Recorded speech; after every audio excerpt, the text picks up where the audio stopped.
Hey gang, Fletcher Hamilton here, and this one's been in the pipeline a while, ever since January in fact, when we had the Capitol riot in Washington, D.C.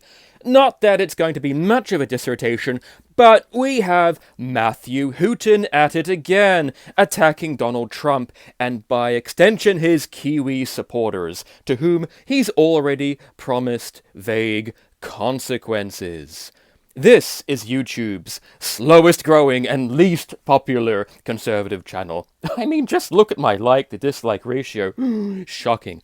This is Fletcher Hamilton, and I'm your eponymous host. So, another month, and another of HootenToad's swampy write-ups. Granted, I'm already 3 months late in addressing it. This time, he labels Trump as, quote, the worst president in history, because of something for which the man bears zero responsibility.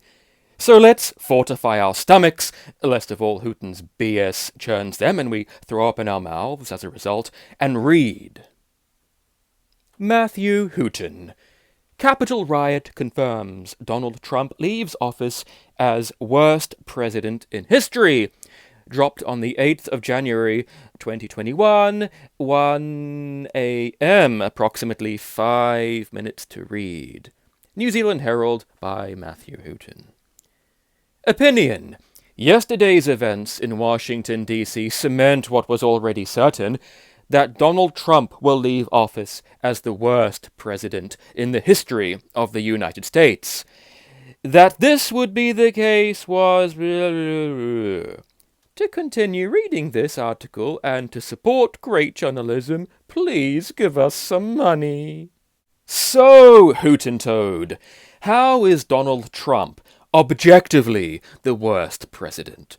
'Cause in making that claim, you've got a pretty high bar to leap there, assuming you're going to limit your claim to American history, and yes, American history would be the context here.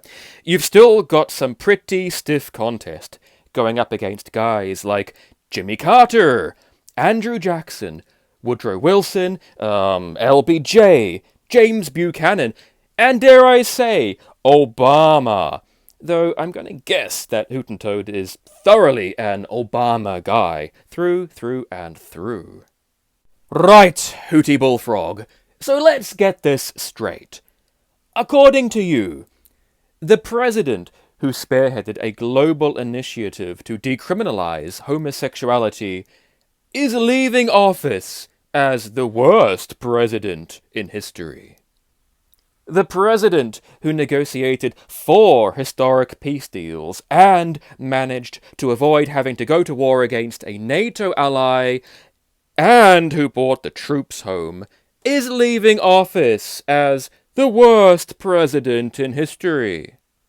The president who increased funding for HBCUs and locked it in for 10 years, and who is an incorrigible racist, by the way, is leaving office as the worst president in history.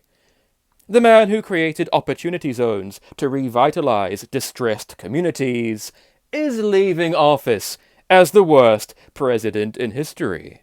The president who presided over the biggest increase in median household earnings in decades, and who began closing that wealth gap that progressives incessantly bitch about, and who presided over the single largest quarterly rise in GDP, is leaving office as the worst president in history. The man who addressed and began to reduce the West's dependence on communist China is leaving office as the worst president in history.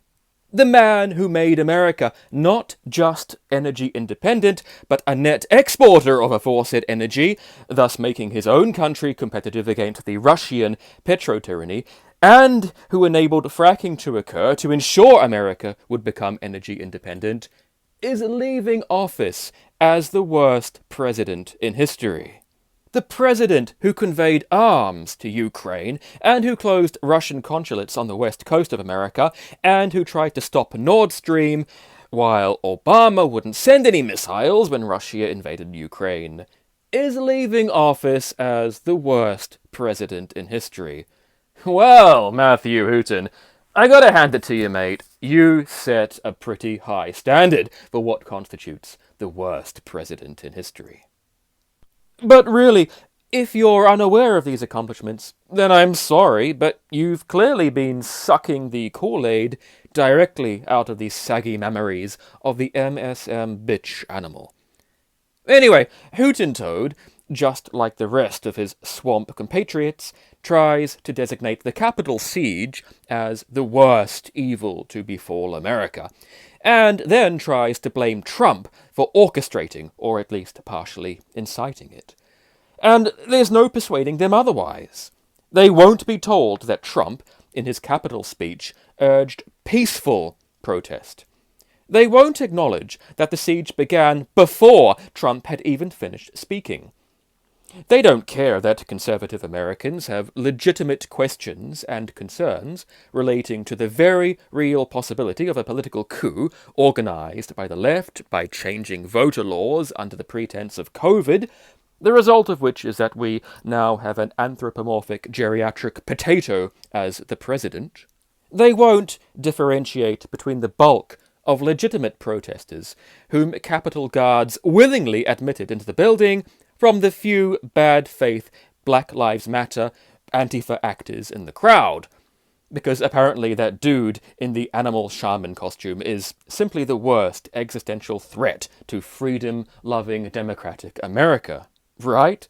The radical Democrats orchestrated a campaign of ballot harvesting, mail-in votes, fraudulent practices, hiding and dumping Republican and Trump votes, and enacted sweeping changes to electoral law while COVID was distracting the nation, or made changes to that law by citing COVID as an excuse. All of which is simply hunky-dory in Hooten's swamp. But these protesters at Capitol Guards freely admitted into the Capitol building by security, some of whom ended up being shot by these guards, by the way. These are the real treasonous insurrectionists. Eh? Well, insurrection as a charge has a pretty high burden of proof, Hooten, if not the very highest burden of proof in the land. America isn't New Zealand, where you can be charged with whatever crime the state levels against you unless you can prove your innocence. In America, innocence is presumed until proven otherwise. Careless rhetoric, or even inflammatory words in the moment, do not constitute insurrection against the state, you amphibious, vestigial-dicked doofus. And clearly Trump had zero intent to do anything other than encourage a legitimate and peaceful march. Anywho, I suspect that this isn't the last we hear from Swamp Meister Hootie Bullfrog. That is, if the New Zealand Herald, or the Bolshevik broadsheet, as I call him, don't boot the hoot. But I guess that's moot, 'cause the left wing is their root. Anyway, that's now 2 videos in a row we've devoted to Matthew Hooten. I think we've bullied him enough. And seriously, I want to make it clear, crystal clear, that this video and the commentary therein is in no way intended to rile up any undue animosity or violence toward Matthew Hooten. In fact, I insist, if you see this guy in a bar, you pat him on the back and you shout him a scotch and soda, or a black Russian, because I think he'd like one of those, and you have a good old chinwag with him. Anyway, you've been listening to the channel Fletcher Hamilton, and as always, thank you for doing so. Ribbit, ribbit, New Zealand.